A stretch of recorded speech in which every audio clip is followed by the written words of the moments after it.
Hey everybody, it's me, Daniel, coming to you from Atlanta. I've never actually done one of these before, one of these video posts, and the only reason I'm doing this one is because a very good friend, Damaris Britton, posted one a couple of weeks ago. A very brave video in which she talked about her own emotional and mental health issues.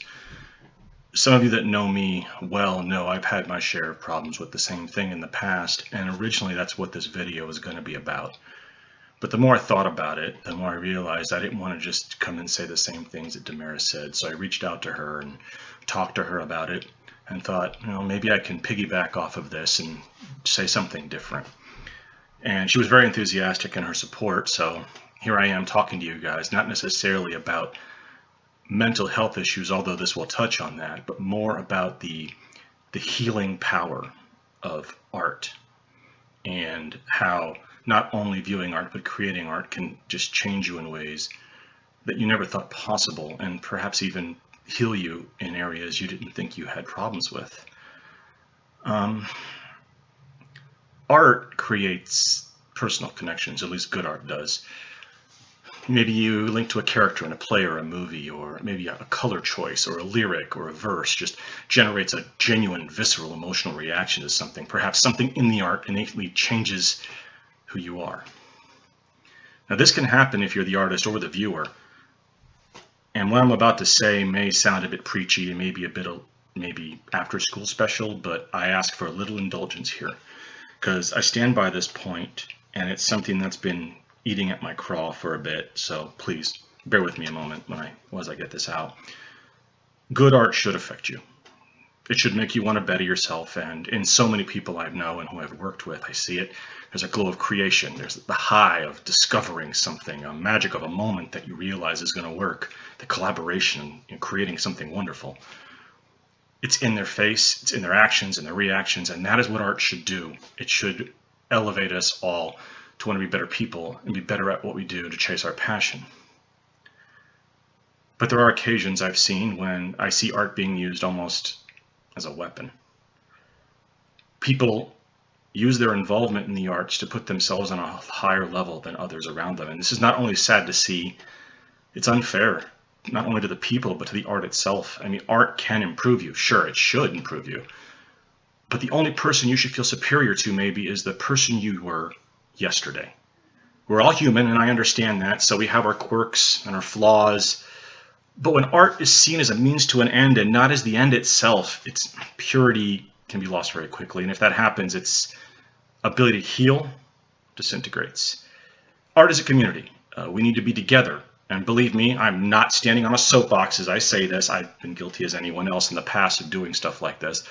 I've let grudges and anger taint what I do, and all I can say is that I've worked hard on being better as a person and an actor, and all I can do is ask that we all do the same, so that art can continue to do its work. And now that I'm done with that, after school special, the more you know moment, I shall continue. Video about, creating art and performing art and how it can affect you.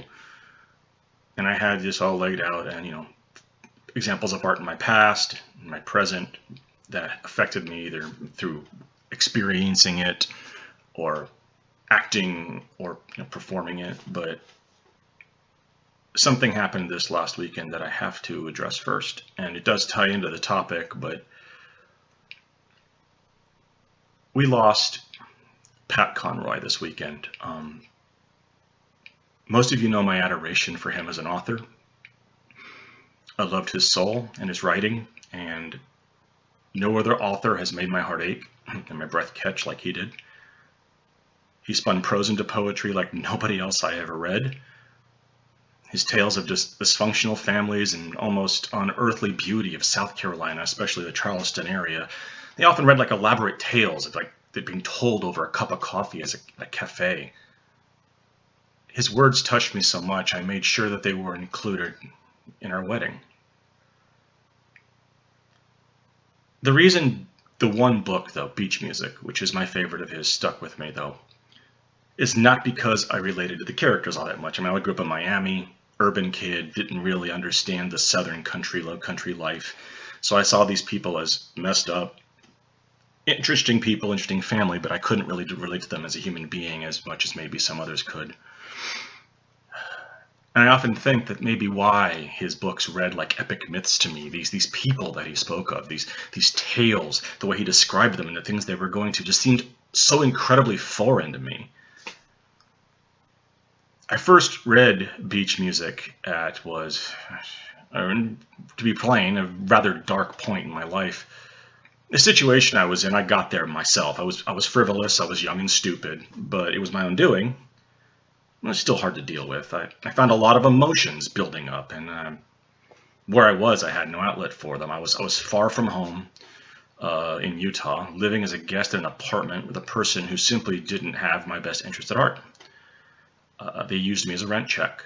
I thought I was going there to find a home, and it turns out I was going there to be used. And some people say that I'm too trusting, and to this day, sometimes I am, but it's situations like that I look back on, and it's helped me, harden a little bit to the point where I'm just not as naive as I used to be. But where I was, I had nobody to really talk to. This is before cell phones, really. Yeah, I'm that old, guys. Sorry to break the news to you. This was in 1996. I was basically isolated. I had no way to really contact my family at home. I just felt lost. I felt alone. So I had bought Beach Music before going out there because I liked Pat Conroy anyway. I was introduced to him in high school by my 12th grade AP English teacher, John Kendall, who had us read The Prince of Tides. I immediately fell in love with Conroy's use of the language. And from there, Great Santini, Water is Wide, and then in Beach Music. And when I started reading it, I immediately fell back in love with his style and felt like I was chatting with an old friend. It was like I hadn't left him behind. And as the story unfolded, as I always did, I found myself incredibly emotionally invested in this story of the McCall family and their adventures and their tales of Charleston. And as this tale came to an end, the emotional beats overcame my lack of outlets, and I just started sobbing. And after the book was done, I remember I cried for almost 2 hours straight. And my sleep that night was probably the most peaceful and restful one I'd had in a couple of years. Pat Conroy's writing saved my sanity. And I'll always cherish the copy of Beach Music he signed for me. I don't normally make a habit of sending books out to get signed, but when I found out that a friend of mine from my online gaming guild, hi Gary, was actually friends with Pat Conroy's daughter Jessica, I mailed him a copy of my book. He got it to her, and she got it to him. And in this book that I sent to get signed, I included a letter that I wrote to him, basically thanking him for his writing and what it had meant to me and how it had affected me over these years. When he wrote back with the signed copy of the book, he also responded to the letter, and to take the time out to not only do it, but to make a point of praising my writing and telling me that I was a true writer. That gave me a boost of confidence in my own abilities that cannot be quantified. I've never been the most confident person when it comes to my art, whether it's writing or acting. To hear that from somebody whose writing I adore more than anyone else's just broke me and made me realize that I have absolutely no excuse in not trying to be the best that I can be, because if Pat Conroy can take the time to tell me that my writing is wonderful and that it moved him, and that I am extremely well-spoken when I write, I literally cannot sit back and go, well, maybe I'm not good enough. I mean, in the end, maybe I won't be for other reasons, but it won't be because I can't do it. And he made me realize that, and for that and anything else, I will always love Pat Conroy. I miss you, Pat. I'll always have your books, and to quote Tom Wingo, you are a coach, a teacher, and a well-loved man. And it is enough, Lord. It is enough.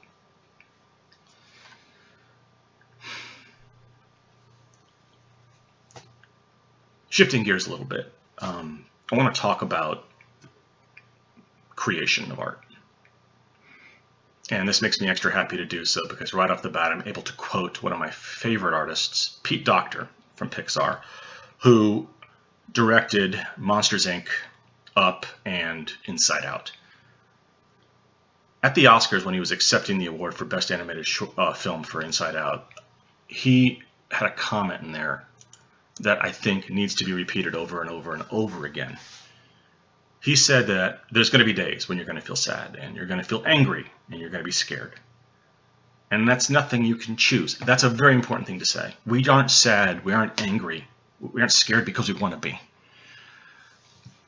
We are this way because we are humans, we have emotions, and sometimes our emotions are ramped up to 11, and sometimes they get that way because of circumstances in our life that we don't necessarily realize are affecting us until it's too late.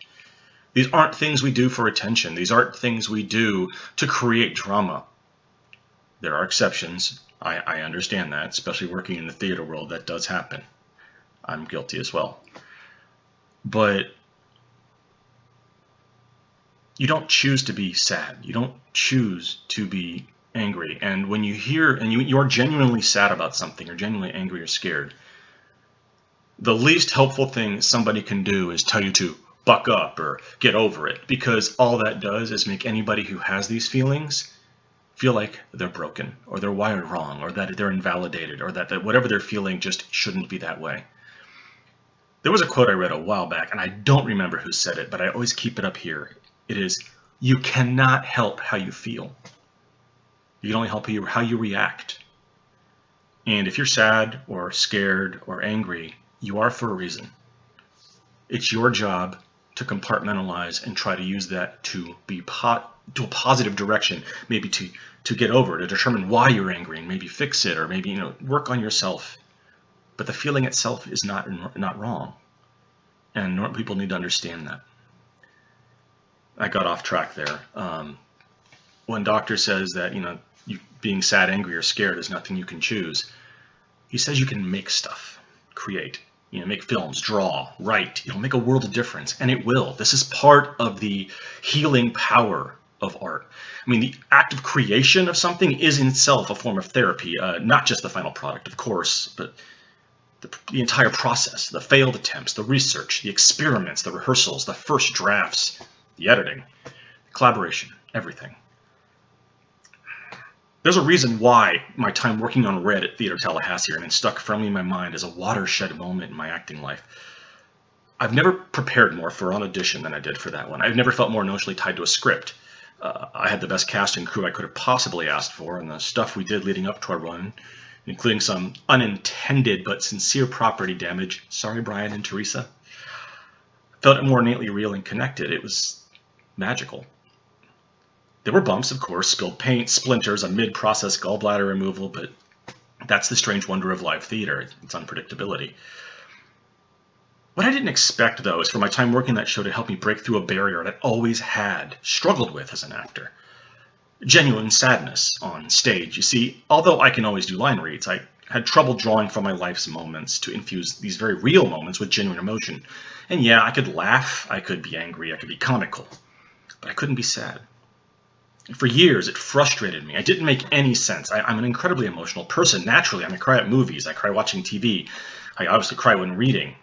I mean, you ask anybody who knows me well, I cried more watching The Iron Giant than I think I have over anything else, which is saying something. But those of you who know me and my love of animated film, that probably isn't a surprise. Now, I also cry over situations in my life. As everybody will. If something gets overwhelming, I start crying. It's just too much. Why couldn't that translate to why I was on stage? What's weird is that the breakthrough itself came through before my realization as to why it was happening in the first place. And it's no exaggeration to say that this breakthrough is mostly due to the music of a little show called Hamilton. I know, I talk about Hamilton a lot, and I won't apologize for my passion for it, though I will extend a sorry guys to anybody who's been the victim of my incessant posting about it. Overexposure can be counterproductive, believe me, I know, but it is what it is. I came to listen to Hamilton for the first time thanks to my Red co-star Beau Smith, who, although much younger than me, is far more versed in the world of musical theater. I started listening to it as our run of Red was ending and immediately hooked onto it.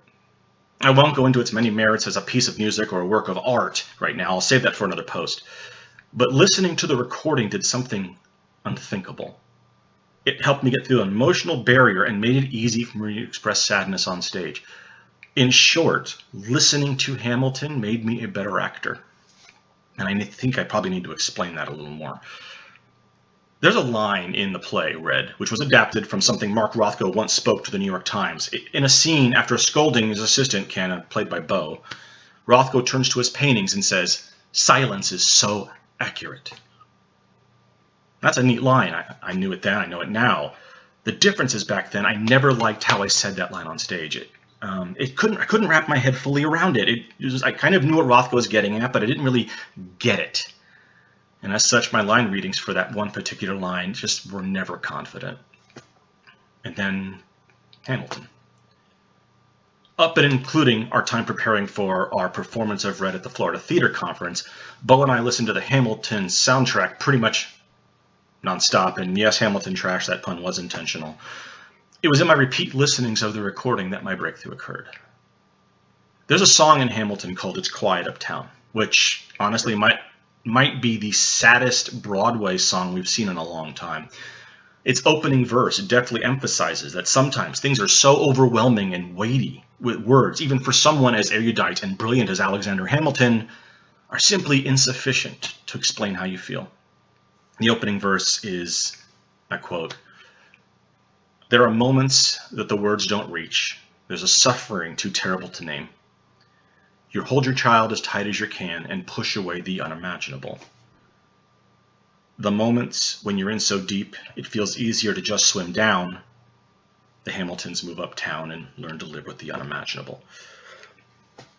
Listening to that song and crying just about every time I did started to open that door for me, but it wasn't until I realized and listened to the very end of the show, the end of the closing number, the eerily beautiful song called "Who Lives, Who Dies, Who Tells Your Story," doesn't end with a traditional Broadway button, that dun-dun that tells you that the song is over, the show is over, yay, we should all clap.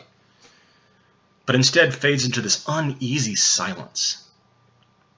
And when you're listening to the recording, not at the show, but listening to the recording like in a room or on your headphones, and that last song ends, you're left with nothing but silence and your thoughts about what you ponder and what you're thinking about whether you're listening to the songs you just heard or what they mean to you. And suddenly it clicked. Silence is so accurate. I got it. Finally. So, fast forward to our FTC performance. We are on stage, and that scene comes around. And as Rothko, I berate Ken for thinking he understands the tortured genius of Van Gogh, Matisse, and Pollock, just because he's gone to school. I tell him to allow them their grandeur in silence. And as I turn to where I look at the paintings and find myself saying, through the beginning of tears for the first time in my life, I say, "Silence is so accurate." That barrier was gone, and I didn't understand why then, and I didn't care either. I could legitimately cry on stage, and I think that raw and true emotion of that moment, something I'd never been able to reach before, helped raise that performance to a level neither Beau nor I had reached before. Now, you may ask yourself after all that rambling, since this was a response to Damaris' original video, what does this have to do with mental health? Well, as I noted before, I had the breakthrough well before I understood why it happened. In fact, it wasn't until I was watching Damaris' video that I truly began to see what in the world was going on inside my brain all that time. She said something specifically in that video that made the light bulb turn on in my head, and suddenly everything just made sense. See, Damaris said that she saw theater as her way to escape herself. She got on stage and became blank, someone other than herself. And for years, honestly, that is exactly how I viewed it too. I got on stage, I buried everything that I tied to my own mental illness, my depression, so I could enjoy my passion and gleefully slip into the skin of someone else. But I realized now that I was doing myself a disservice in burying my sadness, or trying to. I locked away any chance I had to access real emotions in my roles. In trying to use stage to combat my depression, I was only allowing it to affect my performances.